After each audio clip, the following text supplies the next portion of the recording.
my friends, welcome to my YouTube channel. I'm your host Indrani. Please subscribe my channel and please the bell icon button. Friends, अगर कोई भी मेरे channel में नए हो तो प्लीज़ अपना सब्सक्राइब ज़रूर कर देना मेरे चैनल को. अगर मेरी स्टोरी बहुत अच्छी लगे तो अपने दोस्तों के साथ ज़रूर से ज़रूर शेयर करना. और मैं गॉड से प्रे करती हूँ कि मेरे हर लिसनर सब्सक्राइबर जहाँ भी हों खुश रहें और उनकी हर अच्छी मनोकामनाएं पूर्ण हों. आज की जो स्टोरी सेंडर है इनका नाम है बाबलू. बाबलू बताते हैं कि वो अपनी बड़ी सिस्टर का स्टोरी हमारे साथ शेयर करना चाहते हैं. बाबलू बताते हैं कि उनकी जो सिस्टर थी वो शादी होकर नई नई गई हुई थी.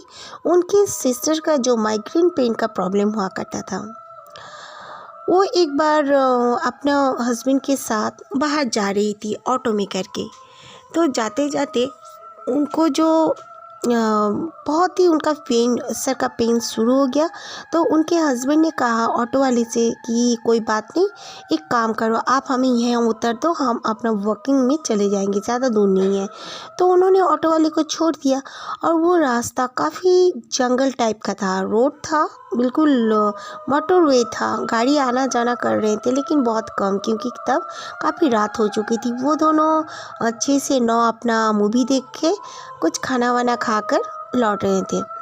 तो अचानक से मेरी सिस्टर को जैसे लगा उनका सर का दर्द बिल्कुल ठीक हो गया है.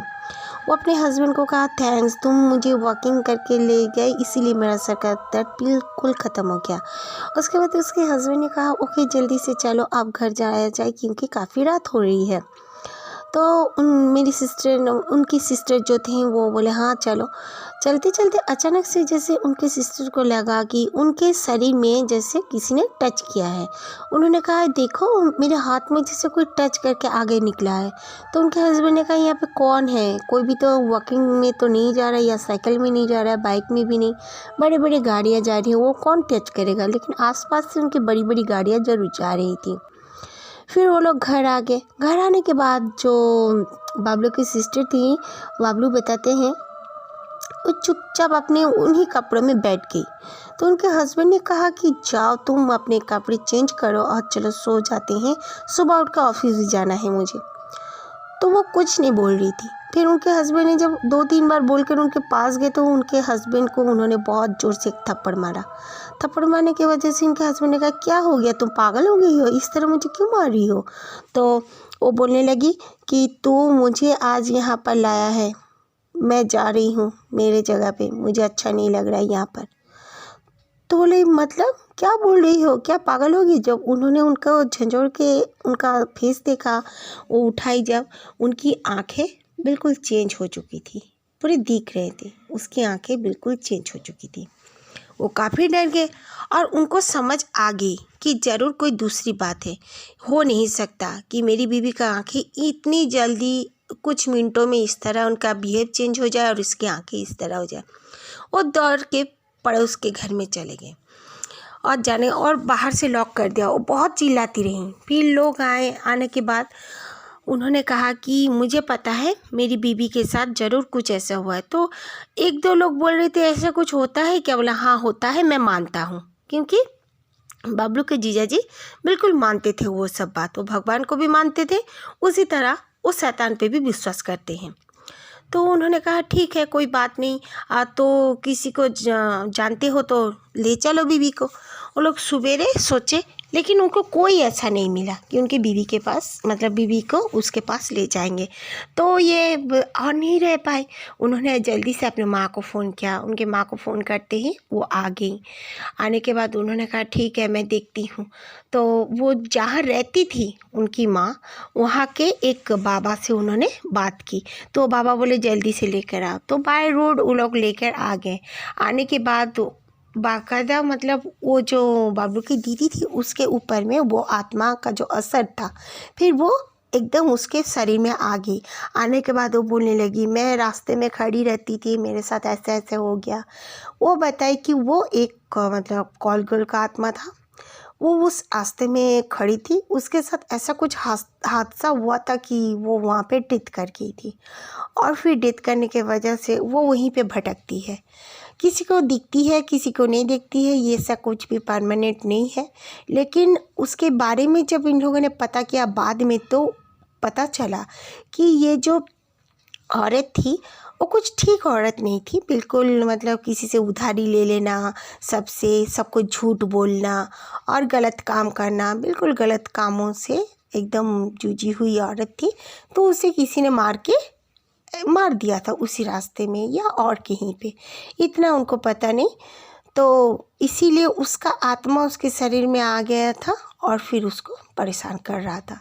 फिर बाबा जी ने तो उसे उतार दिया, लेकिन बहुत ही प्रॉब्लम हुए उनको उसका जो आत्मा को हटाने के लिए। बहुत ही सख्त और अच्छा आत्मा नहीं था, सबने कहा, बबलू ने भी कहा है। वो बहुत ही परेशान की थी उसका दीदी को। इसलिए फ्रेंड्स, ये सच बात है, कोई माने चाहे ना माने। बहुत जन मानते हैं, बहुत जन नहीं मानते, लेकिन ये सब होता है। इसका कोई मतलब नहीं है कि जिसके रिलेटिव्स के साथ, जिसके अपने लोगों के साथ, जिसके अपने साथ ऐसा नहीं हुआ होता हो तो ये चीज़ नहीं है बोलने से नहीं चलेगा। इसी तरह ये सेकंड स्टोरी है अनीता की। अनीता बताती हैं कि उनकी जो मॉम है वो लोग, उनके मॉम, उनका भाई, उनके पापा, वो लोग दूसरे फ्लैट में शिफ्ट हो गए। और अनीता की मैरिज हो चुकी थी। उनके मैरिज के बाद उनके पापा ने एक फ्लैट ख़रीदा और वहाँ पर वो लोग शिफ्ट हो गए। शिफ्ट होने के बाद उनको मॉम को फील होता था उनकी मॉम अकेले रह जाती थी, क्योंकि उनका भाई और उनके पापा ऑफिस चले जाया करते थे सुबह से शाम तक, और उनकी माँ अकेली रहती थी। उनको माँ को लगता था कि कोई उन्हें बुलाती है, कोई लड़की। तो एक दिन देखती है उसकी माँ बिल्कुल सोई हुई है, उनकी मॉम। तो उनका जो दरवाज़ा होता है तो वो दरवाज़ा खोलकर छोटी सी बच्ची खड़ी हुई है और बोल रही है मुझे भूख लगी है। तो उनकी माँ अचानक से वो काफ़ी डर गई, बोली कि यहाँ पर तो कोई नहीं है और मैं दरवाज़ा लॉक करके सोई हूँ। तो उनको जब होश टाइप का उठी तो कोई नहीं था, लेकिन उनका दरवाज़ा उन्होंने बंद करके सोया था। एसी यूज़ करती थी, गर्मियों का मौसम था, लेकिन उनका दरवाज़ा खुला हुआ था, उन्होंने देखा। फिर इसके बारे में जब उन्होंने अपने पति से बात की तो उनके पति बोलने लगे कि ये फालतू बात है, तुम ऐसे कैसे हो सकता है, ऐसे ऐसे। उनके पति बिल्कुल मानने के लिए तैयार नहीं। लेकिन उनके माँ का दिन पर दिन तबीयत ख़राब हो जाना और फिर उनका दिमागी संतुलन बिगड़ जाना, फिर भी उनके पति बोलते थे साइकियाट्रिस्ट को दिखाएंगे। तो उनका जो बेटा अनीता से अपने दीदी से बातचीत किया, जो माँ के साथ ऐसे ऐसे हो रहा है। तो उनकी जो दीदी बोली ठीक है मैं देखूँगी, रुको क्या हो रहा है। तो उनकी माँ बताई कि देखो बेटा, मैं अकेले रहती हूँ, जब भी रात के समय में ये लोग रहते हैं तब कुछ नहीं होता, लेकिन सुबह से शाम तक जो मैं अकेली रहती हूँ मेरे साथ कुछ ना कुछ होते ही रहता है। कोई वॉशरूम में रहता है इस तरह मुझे लगता है, तो कोई लगता है कि मेरे रूम में घूम रहा है मेरे साथ, कोई मैं कई बार परछाई भी देख चुकी हूँ बिल्कुल। और लेकिन तुम्हारे पापा नहीं मानते, यहाँ पे ज़रूर कुछ ऐसा है जो पैरानॉर्मल एक्टिविटीज़ हो रहे हैं। तो बहुत जन बोलते थे, लेकिन उसके पापा तो मतलब मानते ही नहीं थे। अनीता भी अपने पापा से बात की। फिर अनीता ने सोचा कि कोई बात नहीं, मुझे कुछ करना पड़ेगा। उसके भाई को उसने कहा। फिर अनीता बोली कि यहाँ पर तो मैं खास किसी को नहीं जानती, हाँ ससुराल में मैं अपनी सास से पूछती हूँ। तो सास को फ़ोन करके बोली तो सास ने कहा है यहाँ पर तो है कोई, मैं बात कर लूँगी, तू आ, उसके बाद हम लोग एक साथ जाएंगे। तो अनीता ने कहा कि कुछ जल्दी करना होगा। बोले तेरी मम्मी को बोल पूजा पाठ करने के लिए। लेकिन उसकी मम्मी बिल्कुल पूजा पाठ छोड़ चुकी थी, उसे पूजा पाठ भी और दिल ही नहीं लगता था, ना अगरबत्तियाँ जलाती ना कुछ करती। नहीं तो पहले सुबह शाम पूजा पाठ कर लिया करती थी। फिर उसके सास ने कहा ठीक है चल। तो उन लोग गए, एक दरबार था वहाँ पे, बाबा जी से कहा। तो बाबा जी ने अपने आंखें बंद करके कुछ, उसके बाद उन्होंने कहा ओ माय गॉड, उस घर में वो लोग गए हैं, वो फ्लैट में, वो फ्लैट तो नया है, उस जगह में कोई कमज़ोर इंसान के ऊपर ही ये सब अपना असर कर सकते हैं। बोले क्या है? बोले वहाँ राक्षिणी का वास है। बोले राक्षिणी? हाँ, राक्षिणी जो कि कोई इंसान के ऊपर में भर करने के लिए वो इस तरह इंसान के पीछे पीछे पड़ी रहती है, और फिर वो सामने भी आती है और वो औरतों को मार के मर्दों, माने मर्द लोग ही बस रहेंगे उस घर में वो रहती है, और मर्दों को भी खून पीकर उनका जान ले लेती है। तो बोले अब क्या किया जाए? बोले अब कुछ काम करो, आप लोग तुरंत बोलो जो आपके पापा मम्मी और भाई को वो रूम छोड़ देने के लिए बोलो, क्योंकि आपके मम्मी के शरीर में वो आना चाहती है। उसके शरीर में आकर वो उसे तो मार ही देगी और फिर उन लोग के साथ रह के उन दोनों को मार के वो अपना उम्र बढ़ाती है।